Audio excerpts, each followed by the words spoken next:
You believe trees are saplings, green objects, motionless decorations in the backdrop of your haste. But what if they never stopped talking? What if you were the one who forgot how to listen?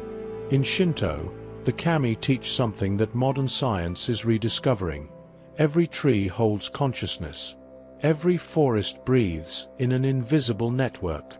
A silent language waiting to be remembered. This isn't a video about hugging trees or romanticizing nature. It's about reactivating a human faculty that's been shut down. An ancient ability to communicate without words. To belong to the world again. If you feel an inexplicable emptiness even when surrounded by people, if something essential seems to have been ripped from your soul, sign up. This space is a temple for those seeking reconnection. Here, every word is an invitation to an encounter that requires no voice. He walks through the forest, but he's not present. His mind is on a to-do list. Phantom notifications. Invisible deadlines. Trees all around, centuries-old, rooted, silent witnesses, could be speaking, but he doesn't hear. Not because the trees are silent, because he's deafened by the noise of his own thoughts.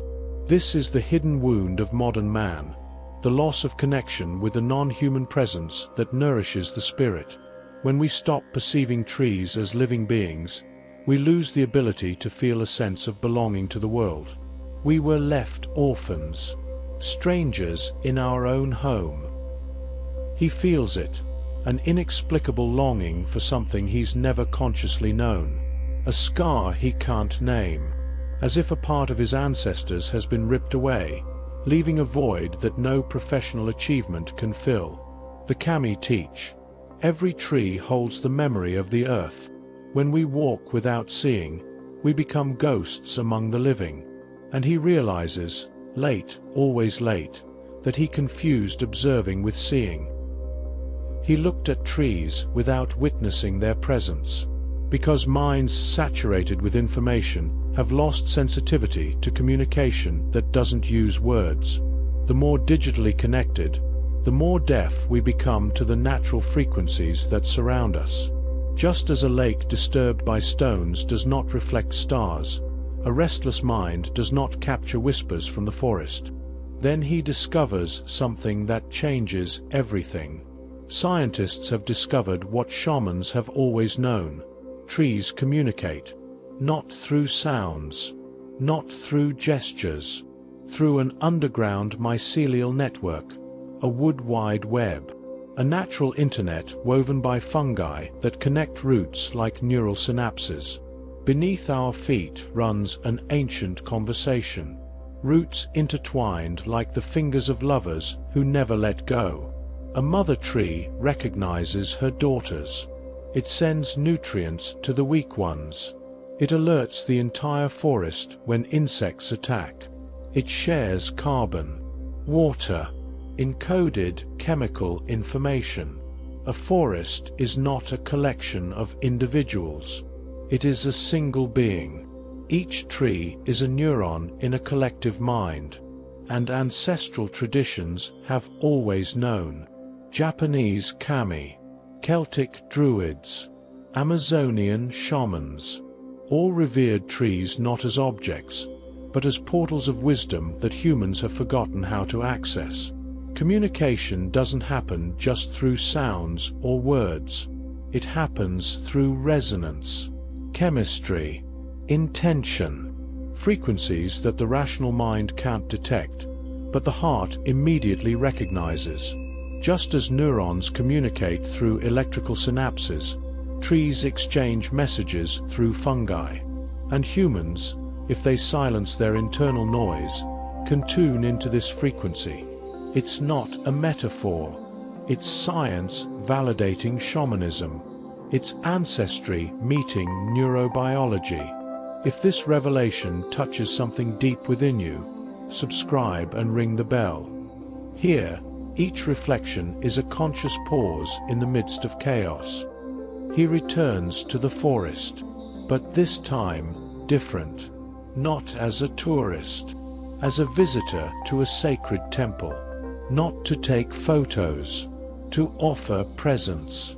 Step 1. Reverent approach. He chooses an ancient tree, an oak that has seen generations born and die.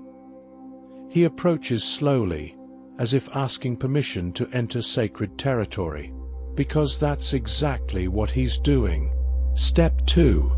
Heart synchronization. Place your hand on the trunk. The bark is rough under your palm, the texture of solidified time. Close your eyes. Synchronize your breathing with the wind that moves the leaves. Inhale when leaves whisper. Exhale when silence returns. He feels, he doesn't imagine, he feels, his heartbeat beginning to harmonize, not with its own rhythm, but with a slower, deeper, more ancient pulse that comes from the tree, like two tuning forks vibrating at the same frequency. Step 3. Projection of intention. He doesn't try to speak with thoughts. He doesn't formulate questions in words. He just emanates. Gratitude, respect, pure presence, and wait. Not with the anxiety of someone who wants a quick answer, but with the patience of someone who knows that the forest responds in its own time. So it happens. Not a voice in my head, not a message in words, but a feeling. Heat rising up my arm, a weight descending on my chest. Clarity that comes not from reasoning, but from recognition, as if something in him, which had always been there but dormant, was waking up remembering the language he spoke in the infancy of the species. The tree says nothing, but he knows. He knows he's been heard. He knows he's connected. He knows he'll never be completely alone again, because the forest is a family he forgot he had. And a living example supports this. An urban man who spent 10 minutes a day hugging an oak tree in the park felt chronic anxiety dissolve like fog in the sun. Not because the tree magically healed him, but because the constant presence of something greater than the ego puts human concerns into perspective.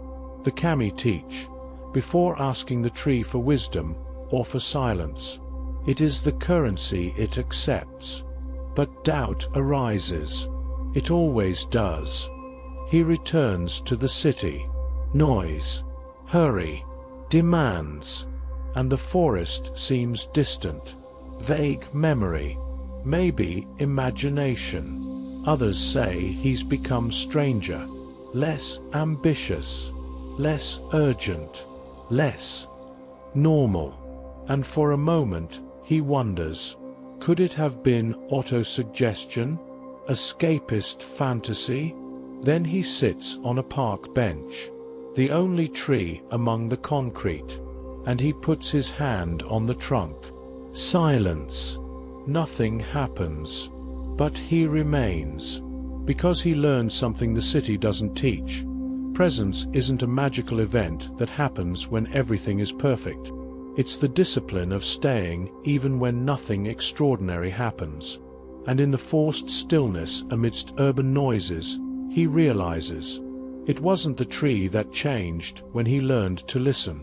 It was he who became worthy of listening. True communication doesn't happen when the mind is agitated and seeking validation. It happens in the silence between words, where intention meets presence. And then he feels it again.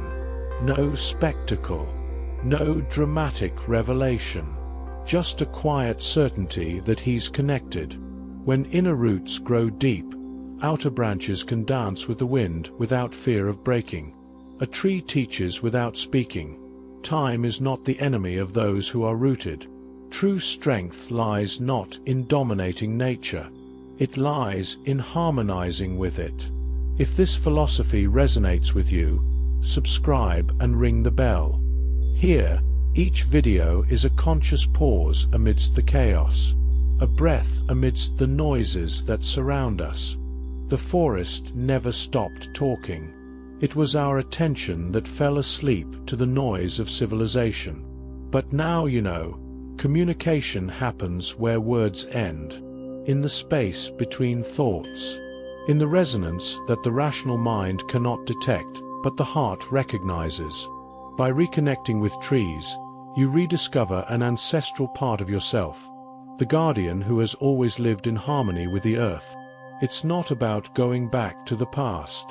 It's about bringing ancient wisdom into the present. The wise man does not seek answers in the forest. He allows the forest to plant questions in his heart, and when the right questions are planted, answers grow on their own. Like a tree that doesn't force growth. It simply remains rooted while the sky does its work. If this silent language resonates with you, sign up and ring the bell. Here, every word is an invitation to a meeting that doesn't require a voice. Comment below. I walk in silence. This shows that you belong to this brotherhood of conscious men. Walk slowly, breathe deeply, and remember, every tree is a portal. Every breath is a return to yourself. And you will never need to be alone again, because the forest waits, as it always has, as it always will. Axiom Sage, where ancient wisdom meets the man seeking reconnection. Until the next silent encounter.